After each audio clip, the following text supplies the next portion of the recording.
savage isn't just limited to supervillains, you know. Superheroes have been flexing their sass way before Charlie D'Amelio was flexing her TikTok followers, and yes, we have the receipts too. Now, I've actually been doing some digging around recently, and guess what? Superheroes are actually pretty savage. I'm not kidding. These dudes live for the sass, and they're certainly not afraid to express themselves like an angry teenager on Twitter. Now, blue ticks might just cost $8 a month, but fan service at the TV region is totally free. So I've decided to give you the most savage superhero scenes across films and TV. Like, share, and subscribe if you'd like Deadpool for your Christmas present.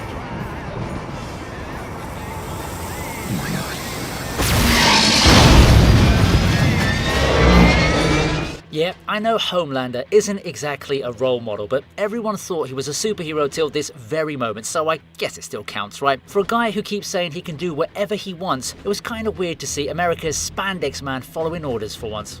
I suppose you can't say no to your pseudo-mommy, lover, or whatever the heck that relationship was supposed to be. Anyway, it's a pretty straightforward scene as Homelander takes down a private plane with his laser eyes, but the moment that really stands out is when the target's kid looks at his idol and feels safer now that Homelander's there. That feeling lasts shorter than Zoe Kravitz's 15 minutes of fame, which is why it feels so tragic and at the same time brutal. I guess Amazon Prime's evil Superman really doesn't like it when other people enjoy private jets, eh? Well, at least he can say he did it for the environment, right? Watch out, Taylor Swift.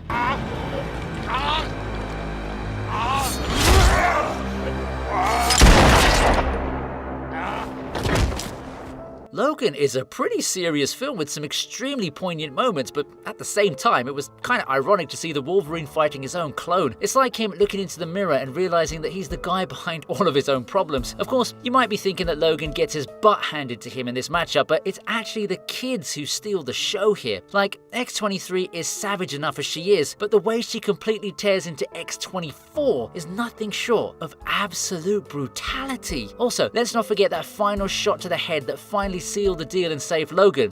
Well, like for a few seconds anyway. But anyway, his farewell was a powerful moment and an iconic way to bid farewell to an iconic character. That was, of course, till Ryan Reynolds got Hugh Jackman back for Deadpool 3. Don't you just love excessive capitalism?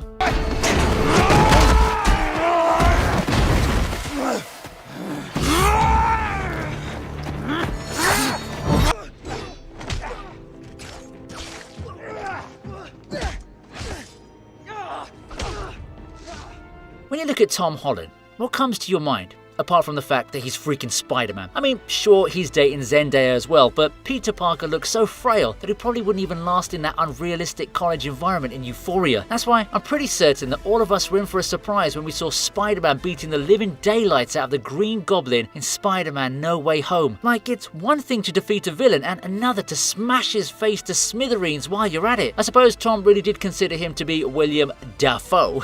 That one never gets old, I'm not letting it go. Anyway, Spider-Man gets so worked up that he's about to slice Norman Osborn with his own glider, and that's when Tobey Maguire, out of all people, comes to the rescue. Of course, this was to show some vital character growth, but you know things are serious when Bully Maguire has to ask you to calm down.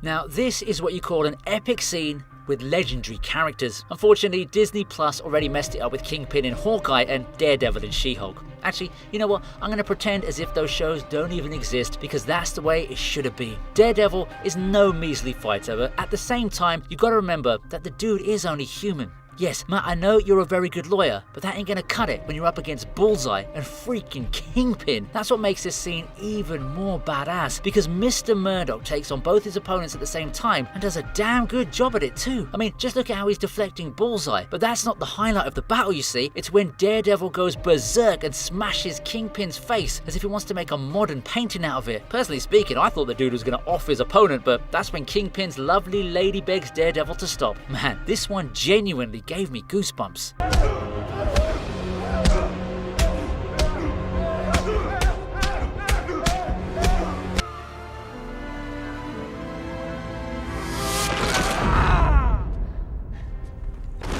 If someone like Superman can't live up to his own moral standards, then how do you expect a guy like me to even live up to my New Year's resolutions? Clark Kent thought he found himself a nice little life on Earth, but General Zod, he had other plans, and their final battle was a sight to behold. Yeah, sure, there's a bunch of punches being thrown and some pretty good CGI that doesn't focus on Henry Cavill's mustache, but the moment in focus is when Superman has to kill Zod by snapping his neck harder than Andrew Garfield cracked Gwen Stacy's back.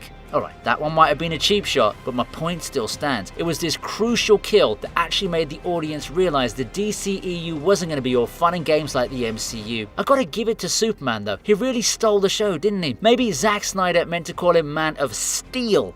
Get it? No? Okay, well, you know what, to be honest, I took that one from SNL anyway. Damn, I guess I'm something of a man of steel myself. I treated you too harshly.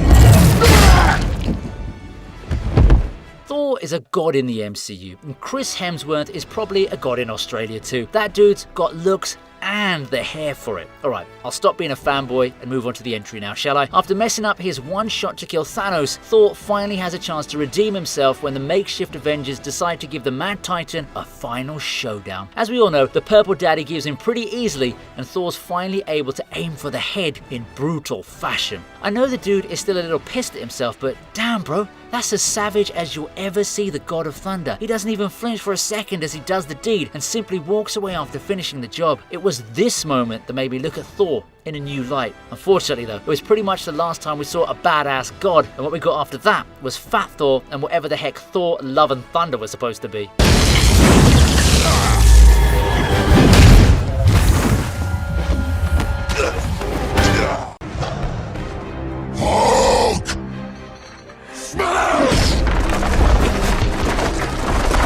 If there's something about the Hulk that everyone needs to know, it's that he loves to smash. I mean, even a dude like Captain America follows that protocol. However, before Mark Ruffalo gave us a timid rendition of Bruce Banner, it was Edward Norton who actually portrayed a much darker version of the character. I don't even need to explain this. Just compare both the Hulks and you'll know exactly what I'm talking about. Right, coming back to the scene now. Abomination dominates the angry green giant and goes on to attack Betty. That's when Hulk goes savage mode and roars, "Hulk smash!" He effects an Uno reverse on Abomination and takes him down in pretty impressive fashion. And come to think of it, this was actually a nicely directed scene.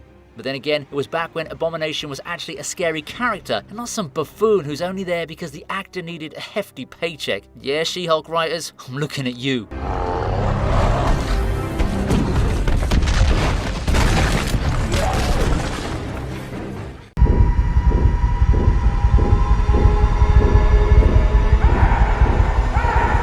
Okay, so I'm gonna be honest here. The ending was probably the weakest part of the Batman for me. And having said that, I'll still maintain that it's the best superhero movie that came out in 2022. Bruce Wayne finds himself in trouble, and it's not because of excess eyeliner. Catwoman is struggling against one of Riddler's goons, so the Caped Crusader brings out the good stuff and injects it straight into his system. I never knew Batman had this kind of bioweapon with him, and it was interesting to see the Dark Knight unleash all his emotions in a single moment. Yeah, sure, it was pretty savage, but isn't this against your whole purpose, bro? Like, there are viral TikToks about how dramatic you are even with the smallest of crimes. Heck, even dogs are following your style now.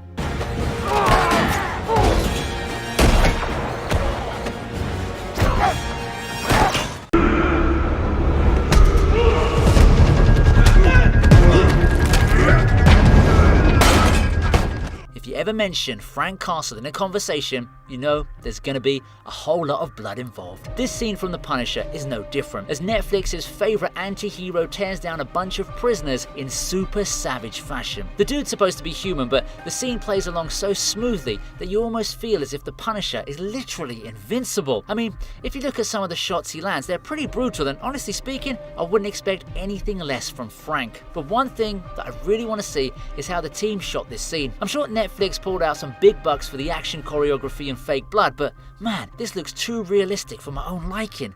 Maybe Joe Bernthal had some experience thanks to his time at The Walking Dead. Let's go!